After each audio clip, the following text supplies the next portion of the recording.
it downfield. It is. Oh, it's caught. John Moran in the clutch. Oh, my word. Oh, my God. Deep to right field. Way up there. And way down the sideline. Jefferson. Another huge run. Jalen Red broke tackle. Stayed on his feet.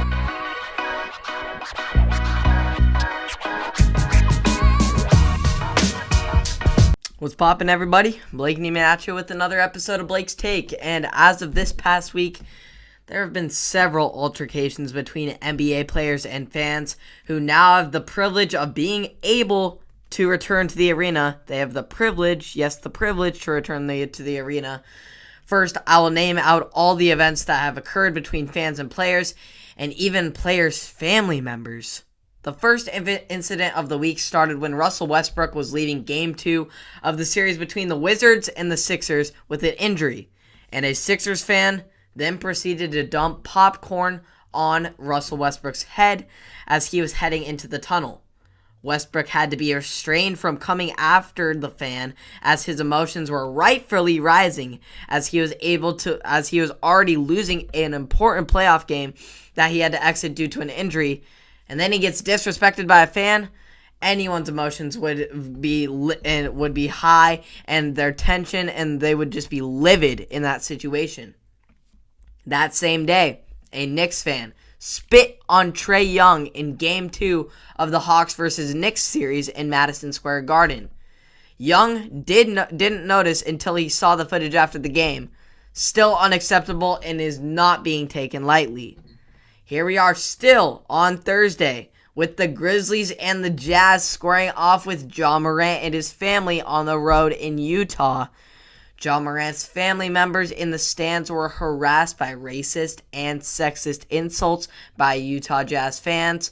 And a quote, "I got frustrated because obviously I was telling them to stay cool, but if I knew that what they said, I would have just let my family handle business instead of calm them down," Morant said. "It's tough on all of us, but we move forward."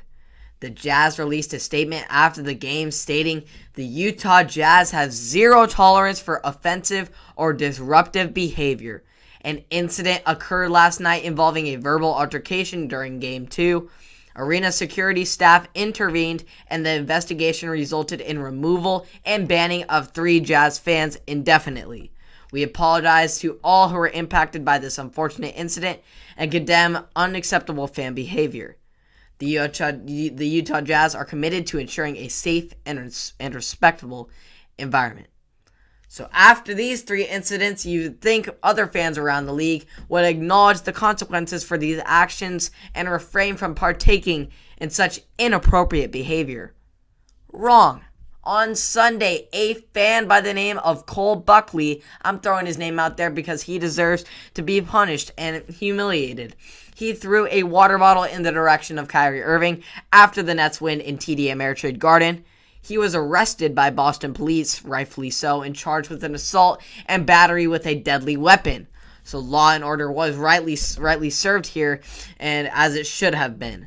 Then that same Sunday evening, a fan ran onto the court, disrupting the flow in an important playoff game, another one between the Wizards and the Sixers.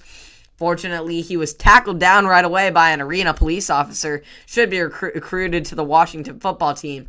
He has now been banned from the Capital One Arena. All of the fans' bad behavior really upset me this week. We had been all through such a rough year, and watching sports at home has been one of the most stress-relieving things during it. Now, after months upon months, we are finally getting the privilege, yes, the privilege, to step in the same arena as world-class athletes, and we treat them like they are less than us, let alone less than a human being. The consequences must be distributed accordingly, as your societal roles and duties are not just dismissed when you enter an NBA arena or any arena of that matter. Sports are an incredible thing and a form of entertainment to bring lots of excitement to lots of people. Please, as fans, I am asking you to behave in a civilized manner once you enter the arena, so that our freedom to have an up-close experience with our favorite players, teams, idols, etc. are not taken away from us. Just please do that for us. Everyone who is a sports fan out there, just please take that to heart. It would really help all of us to be able to maintain this incredible, intimate, and amazing relationship that we have with these players, going to a game, having that really live experience once again after such a rough year where everything has basically been digital. Just please don't take that away from us fans. Let's have a good year, and let's finish out this playoff strong and more clean than how it started. This is unacceptable, and I hope we move forward in the right direction. So thank you for tuning in. Hope you all enjoyed, and please stay safe and sane out there, whether you be going to a game or not. I pray for you all, and I hope you all stay safe. You can catch more of this on Apple Podcasts, Spotify, and or YouTube. I'll see you all tomorrow.